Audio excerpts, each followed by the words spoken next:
Hi, இன்றைக்கி என்ன வீடியோவில் பார்க்க போகிறோம் அப்படின்னா பீர்க்கங்காயை துவையல் தான் பார்க்க போகிறோம். அதோட தோலை வச்சு நம்ம எப்படி சிம்பிளாக துவையல் பண்ணலாம் அப்படிங்கிறத வீடியோவில் பார்க்க போகிறோம். வாங்க வீடியோக்குள்ளே போகலாம்.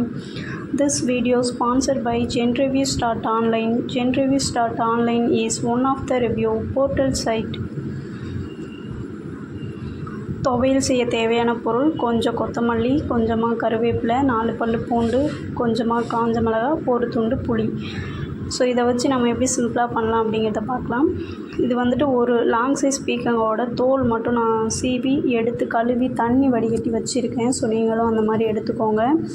நெக்ஸ்ட் வந்து வானல் காஞ்சதும் தேவையான அளவுக்கு எண்ணெய் ஊற்றிக்கோங்க. லைட்டாக எண்ணெய் ஊற்றினா போதும், ரொம்ப வேண்டாம். ஸோ இது கூடவே வந்துட்டு நம்ம எடுத்து வச்சுருந்த அந்த கொத்தமல்லி, காஞ்ச மிளகாய், பூண்டு போட்டு லைட்டாக வறுத்து தனியாக எடுத்து வச்சுக்கலாம். ரொம்ப கருக விடாமல் லைட்டாக வறுத்து நம்ம அதை எடுத்து வச்சுக்கலாம். எடுத்து வச்சாச்சு. நெக்ஸ்ட்டு வந்துட்டு நம்ம அந்த எண்ணெயிலே வந்துட்டு நம்ம அந்த பீர்க்கங்காய் எடுத்து வச்சுருந்தோம் இல்லையா, அதை போட்டுட்டு பீர்க்கங்காய் தோலை போட்டுட்டு அந்த கருவேப்பிலை, உப்பு கொஞ்சம் சேர்த்து நம்ம வதக்கி விடணும். ஸோ நல்லா வதங்குற வரையும் வதக்கி விடுங்க. ஏன்னா அந்த தோல் வந்து ஹார்டாக இருக்கும். ஸோ நல்லா வதங்கினா தான் நம்ம அரைச்ச பிறகு அது நமக்கு ஒரு நல்ல ஒரு டேஸ்ட்டு கொடுக்கும். ஸோ நல்லா வதங்கட்டும். இது கூடவே வந்துட்டு நம்ம அந்த எடுத்து வச்சுருந்தோம் இல்லையா, அந்த ஒரு துண்டு புளியை போட்டு நல்லா ஒரு 3 மினிட்ஸ் வரையும் நல்லா வதக்கி விட்டுக்கலாம். நல்லா வதக்கி விட்டுட்ருக்கோம். ஸோ நல்லா வதங்கிட்டுருக்கு. இதுக்கப்புறம் நம்ம இந்தளவுக்கு வதங்கினது போதும். ஆற வச்சு நம்ம அரைச்சி கொண்டு வந்துடலாம். அரைச்சி கொண்டு வந்தாச்சு. இதை நம்ம தாளித்து விட போகிறோம். ஒரு வானல் வச்சு கொஞ்சம் லைட்டாக அதிகமாகவே எண்ணெய் ஊற்றிக்கோங்க. கடுகு போட்டு அது கூடவே வந்துட்டு கொஞ்சமாக ஜீரகம், பெருங்காயத்தூள் ஆட் பண்ணிக்கோங்க. நான் வீடியோவில் காட்ட மறந்துட்டேன். அரைச்சி வச்ச துவையிலையும் சேர்த்துக்கோங்க. நல்லா கிண்டி விடுங்க.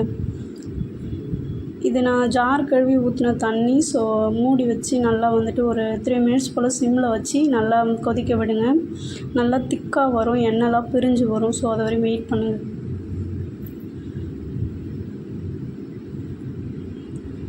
ஒரு 5 மினிட்ஸ் கழித்து நீங்கள் பார்த்தீங்க அப்படின்னா அந்த மாதிரி எண்ணெய் வந்து பிரிஞ்சு வரும். ஸோ நல்லா வந்து சிம்மிலே வச்சுட்டு அடிக்கடி வந்து இடையில அடிக்கடி வந்து கிண்டி விடுங்க. ஏன்னா அடி பிடிச்சிரும், அதுக்கப்புறம் டேஸ்ட் வந்து மாறி போயிடும். ஸோ அந்த மாதிரி பண்ணிகிட்டே இருங்க. நல்ல ஒரு திக்காக ஒரு ஊறுகாய் பதத்துக்கு வரணும். ஸோ அதை வரையும் நம்ம கொதிக்க வச்சுக்கலாம்.